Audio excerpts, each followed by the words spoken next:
Good morning, all. Welcome back to SewGrannySew. So I have been thinking of what projects will help you all the most right now. We have St. Patrick's Day and Easter coming up this month yet. I always find that different to have Easter in March instead of April, but on occasion it happens. So I also have an issue with my scrap basket getting really full again. So I've gone through and I've just picked out some different colors that would look good for Easter. No rhyme or reason to them. And then we're going to make a solid front and a solid back. And we are going to make this a Scrappy table runner with applique. So with the applique, what we're going to do is I printed off some sheets here, and I will link those in the description below. But we got the Easter egg, a bunny, which will only be using the top, and a chick that we will also only be using the top.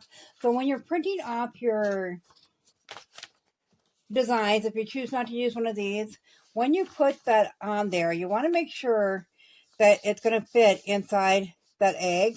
So we are going to make our egg a bit bigger. We'll trim the pieces of our bunny down a little bit before we applique them on to make sure that he fits in it and he looks proportionate to the egg. And the same with the chick. We're going to make them a little bit less. I could have just freehanded it, but I don't know if we're going to use them both or if we're just going to use the bunny or the chick. Anyways, we'll decide all that as we go. I love doing projects which, just kind of fly by night and do it as you go. So we know we want to make this egg a little bit bigger. And we want to do that before we start sewing our scraps together. So you decide how much bigger you want. I'm thinking maybe a 1/2 inch bigger would be good. So just find your 1/2 inch there and draw a little line. And you want to do that, every once in a while around the egg.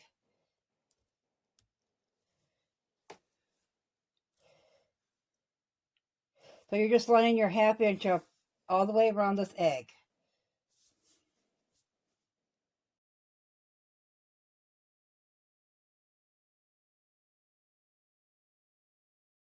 Okay, and once you have all those lines together, if you want to fill them in more often, you certainly could. So you got a easier time of when you go to draw around it.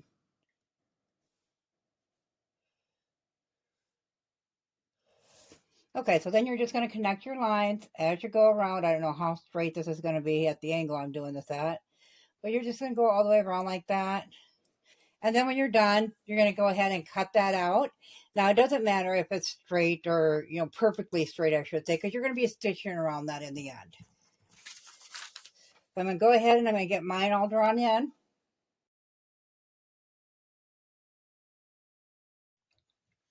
So once we have that drawn in, we're going to go ahead and we're just going to cut around that outside line. So now that we have this cut out, we're going to measure that out about 7.5 by, we'll give it 7.5 by 9.5. So we know that when we sew these strips together, we want it to end up with about an 8 by 10 inch block. So we want one way of our fabric to be at least that size, except for when you get to that top. If you really wanted to say you wanted to use this fabric and it's not 8 inches, you could use it on the top strip if you wanted to, and just not make that a full 10 inches. So we're going to go ahead and go through here and find some fabrics that match good. Just matching color. We don't really care about the print at all. We just want the colors to kind of coordinate together. Now you can make all your eggs the same, or you can make them different.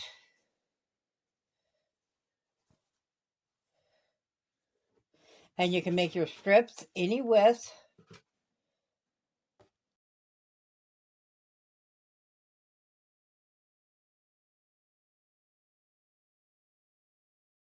And you want to have an extra piece handy, even if you don't plan on using it, just so if you need to, you get partway through your egg and you find you don't have enough to make that size once you put your seam allowances in there. So you do want to have a couple extra pieces you can use in that case. So I think I'm going to take that one out. It's kind of light colored for what the rest of the egg looks. Yeah. So I'm going to go ahead and I'm going to cut, and you can use your strips any size you'd like. And I would like my strips to be all different sizes. So we're going to go ahead, slide all these scraps aside.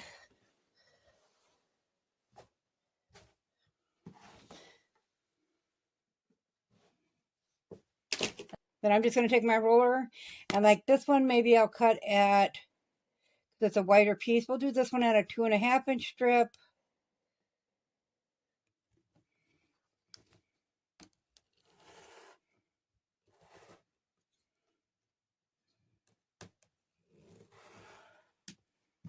Put that one back in the pile. So that'll give us 2 inches. And we'll put that over because that doesn't have a straight side on the other one either.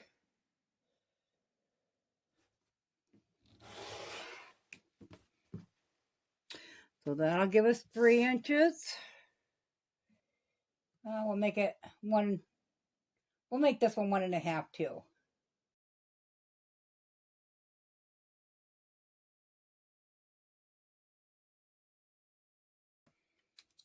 Okay, once we have all of our strips cut down, I'm going to go ahead and give these a quick iron so they all lay flat. And then we're just going to start sewing them together.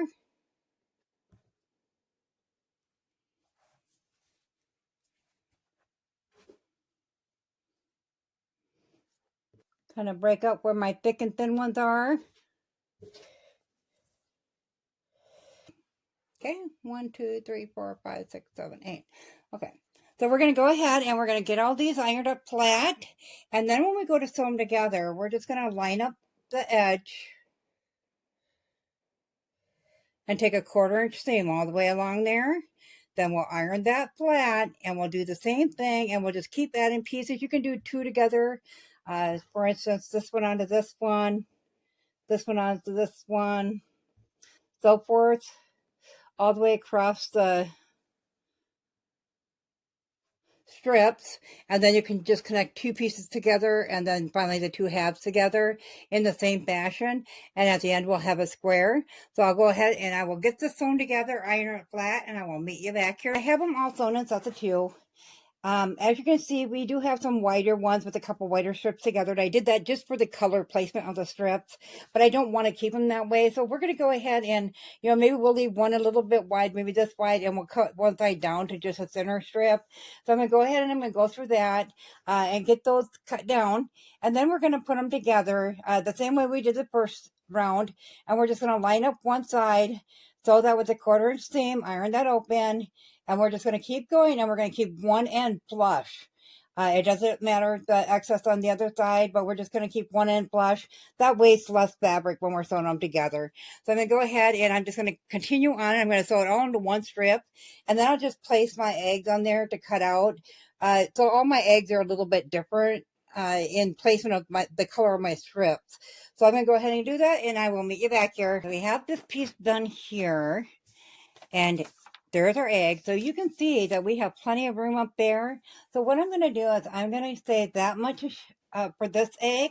And then we're going to come down a little ways and we're going to cut that off right there because we do need a 4th piece. I put the strips together as far as 3 pieces because I'm going to take my excess off of each of those pieces and sew them together to get my 4ths. That way they all stay kind of in the same pattern.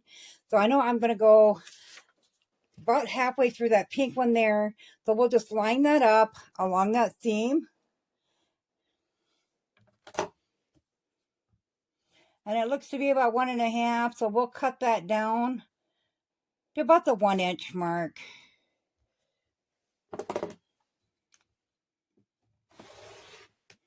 And then we'll just set that aside and we'll use that on our very last one. So then all we're going to do is we're going to take our egg, put that on there. And I'm going to go all the way to the bottom and get as much of this bottom one as I can. And we'll pin that on and we will cut around it.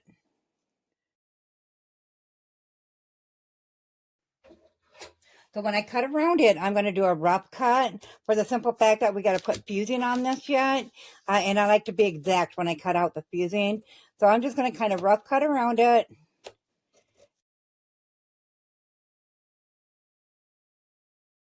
And our scrap bin. Take that one off there, and I'll let you see what we have so far. So this is what it should look like at this point. We are going to be using a double-sided fusing on the back of our eggs. So we can leave them that size. Actually, that don't look bad. It still does look like an egg. We can leave them this size, or of course we can put them down. If you want to alternate the size of your eggs, you can do that. If you're a table runner, you can do however you would like on that. I'm going to leave it like this for now. We have 3 more to make, so I'm going to go ahead and get the last 3 made up, and then I'll meet you back here because we're going to change up a couple of them. So we have all 4 of our eggs made up and cut out now. So I brought you a little closer on this one. I wanted you to see. So when we do these, I decided not to make them bigger or smaller because of how they fall in the egg.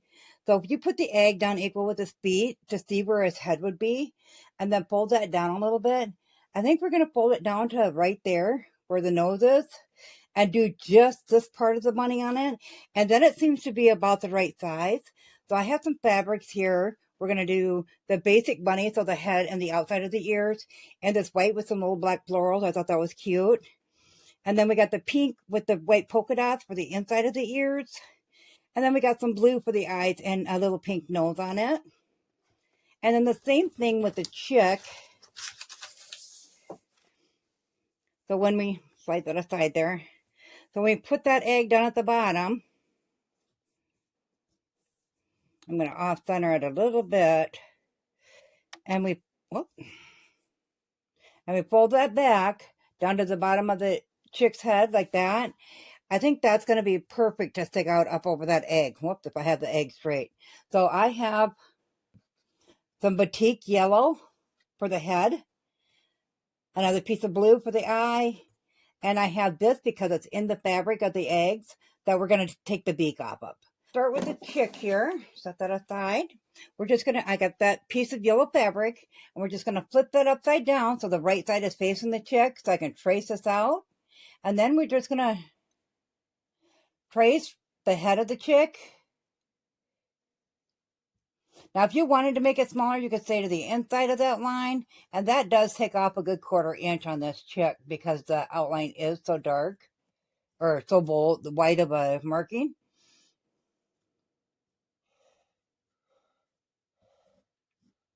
I did not say that. The reason I'm doing it backwards or on the back is because I want the chick facing towards the bunny. The bunny will be at this end and the chick will be at this end. So I want the bunny or the chick facing the bunny. So we're just going to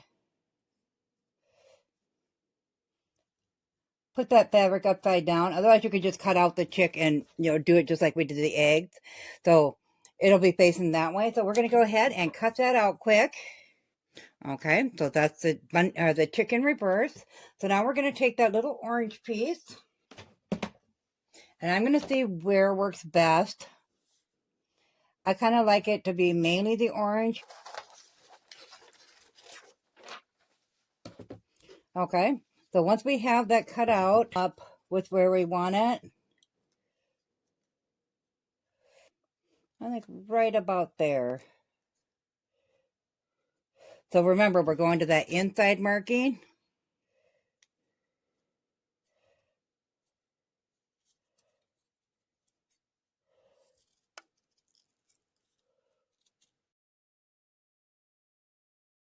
Okay.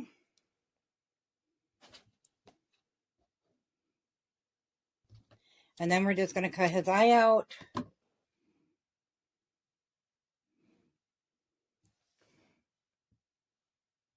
Okay, so that will be our chick's head.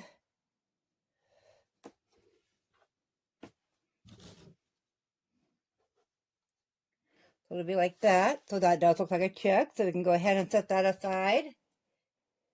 And then we just have the bunny left. So with the bunny, I'm going to go ahead and take an egg and put it down where I wanted it by his feet like that. And then fold it back to where I want it.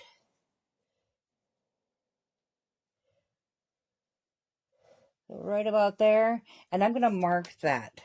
So I know I only need from there on up. We'll leave a little bit below it just so we can attach it to the egg. So once we have that marked where we want it at, we can go ahead and just draw a line across there. And we know we only need to cut out from here on up. So I'm just going to go ahead and rough cut. I'll leave that bottom part on there so I got something attached to the egg itself. And we'll get rid of the body so that part's out of the way. So now we're going to cut the ears off up here. And we're going to extend that when we put that on the fabric.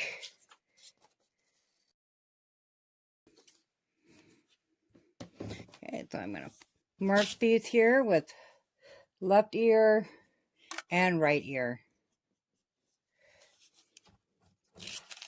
Okay, so we're going to go ahead and we're going to cut this white fabric out first for the bunny. So I'm going to get this ironed up, and then we're going to do the same steps like we did for the chicken. We're going to do the same thing with the bunny. So we'll put these on, we'll cut around them, then we'll come back and do the inner part of the ears. Well, you know, once we got the outer cut out, then we'll take the inner part out and we'll lay that on there and cut that out, one for each ear. And then, of course, the same with the nose and the eyes like we did on the chick. So I'm going to get all that done and I'll meet you back here. Okay, so we have the bunny cut out now. She's quite cute. And I did put the eggs back a little bit. This is not how we're leaving the eggs. But you can kind of get an idea of what they look like.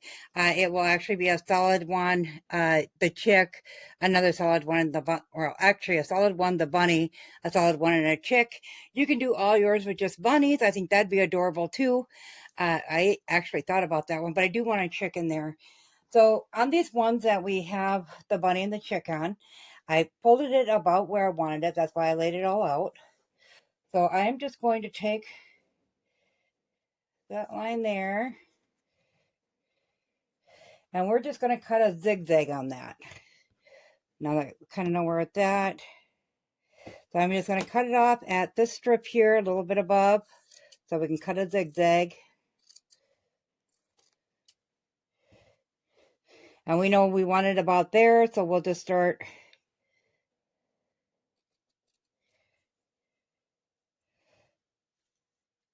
And you can cut it as big or as small, as many or as few zigzags for the crack mark as you'd like.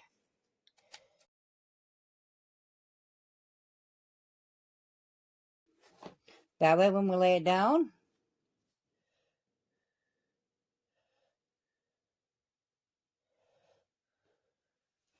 it'll look like that. So it looks like the chick is inside of it. So we're going to do the same with this one here.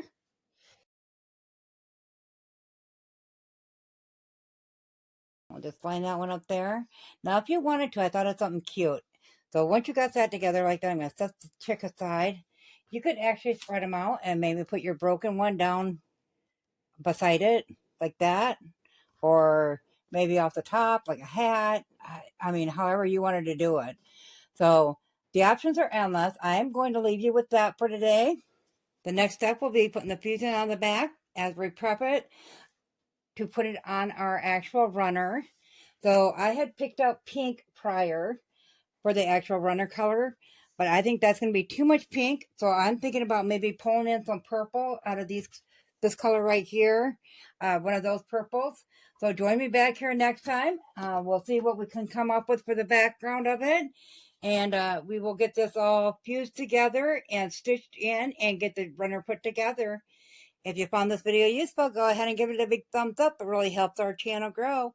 If you haven't subscribed yet, go ahead and hit that subscribe button because I'd love to have you here at SewGrannySew. Thanks all. Have a good day. Bye.